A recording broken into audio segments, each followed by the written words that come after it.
Father Pat joining us again today. Good day, Father Pat, and we appreciate you talking with us. And let's talk about this weekend. I guess back in the beginning, this pandemic interrupted our Easter, then it took our Memorial Day, and now we're bearing down on the 4th of July. What's it look like in relation to Independence Day and our Yeah. activities? So, I got a text message today from Methodist Hospital, right? That's saying, hey, don't celebrate the 4th of July, right? Stay indoors, just celebrate with your family.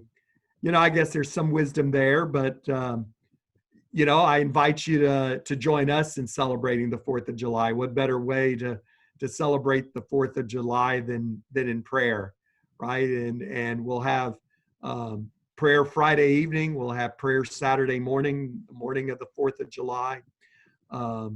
You will have prayer in the church. You can also join us via live stream or YouTube, Facebook on it.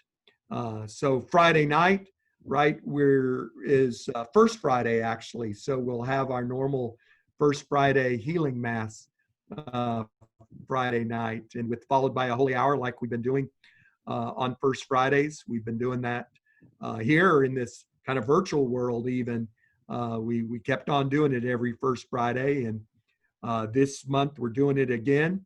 It'll be simulcast. We'll both have people will be welcome to come join us in the church, or you can join us via the internet. Um, After the Mass and the Holy Hour, we'll have all night adoration. Again, you can join us in the church for the all night adoration, or you can join us on YouTube. We'll be live streaming that. And what a great way to celebrate the 4th of July than just to pray for the country, right? I mean, right now the country needs a lot of prayers, and we can really just celebrate the 4th of July through prayer. We'll culminate all of this with a celebration Saturday morning.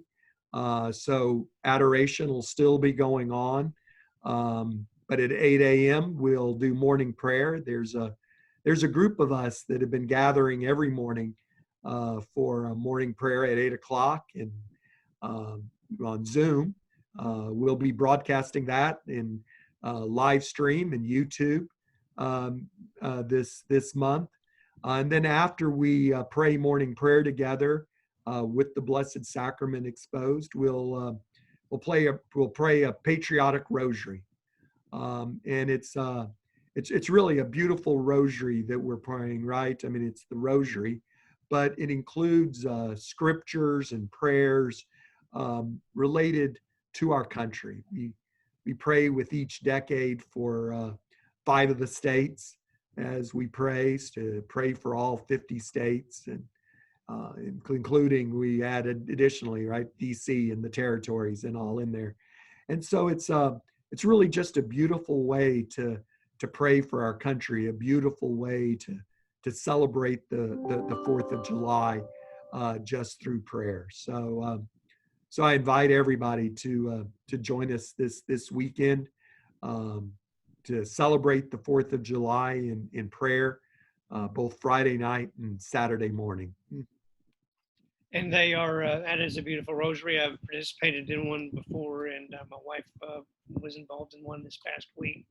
And it's music and musical interludes and whatnot, at least in the ones that I've been a part of before. So it is quite well worth the time to participate in. You wanted to think a moment to briefly mention numbers?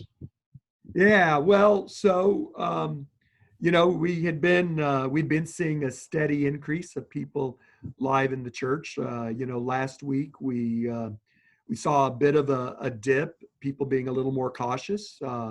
That's good, right? We have been hearing a lot of reports about the spike in the area, but I think more than the spike in the area, right? We all are. This virus is hitting closer to home, right? So we did announce last week that one of our staff members had the virus. His condition's improving, so we're staying prayerful there. But we've heard this week, right, that both Archbishop Fiorenza and Bishop Rosado and a couple of other priests that lived with them in the Archbishop Fiorenza retirement home all have been tested positive with the disease. So far, the word we've gotten is they're all doing remarkably well, especially for their age. So that has just been, fantastic news. We continue to get reports of priests and staff around in the area that have contracted the disease. So far, the news that I've gotten from them has been positive. But this is all hitting closer to home, right? And it is a good reason to be more cautious. So again, right, especially for those of you who are most vulnerable, I do encourage you to stay home and join us via live stream.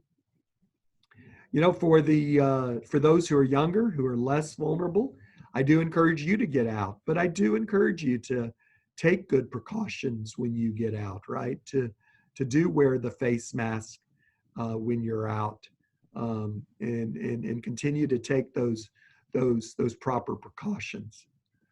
Here, right, we announced a couple of weeks ago that we'd started planning to have activities here on campus besides the mass, right? Allowing meetings, allowing activities. We had planned to have our Vacation Bible School VBS next week here on campus. We did receive instructions from the Archdiocese to close all that down, and which we have, but we've continued to find ways to do things virtually. So I'm really excited that we're going forward with our Vacation Bible School, our VBS next week, all in a virtual format. The group has just, worked wonders these last week to turn what was going to be a hybrid event into an all virtual event. And so we're really excited about that and really congratulate that team on their work. And, it just shows that we can continue to meet like this, right? We can continue to meet virtually. We can continue to use Zoom and the other technologies to allow us to meet virtually. So now more than ever, I encourage our ministries, our small communities. Yes, we're not able to physically meet here in the parish, but I encourage you to meet virtually, right? To just continue to come together, and if nothing else, just to pray together. This world needs a lot of prayer right now, and so I just encourage everybody to join in one of our prayer meetings, join in one of our prayer sessions, find a prayer group, a ministry, a small community that you can join together in prayer. Father Pat, thank you for your time. Stay safe. Have a happy 4th of July weekend, and no fireworks at the church. That's the only thing. No fireworks at the church, right? So, okay. We'll talk to you on. Thank you. Happy 4th of July, everyone.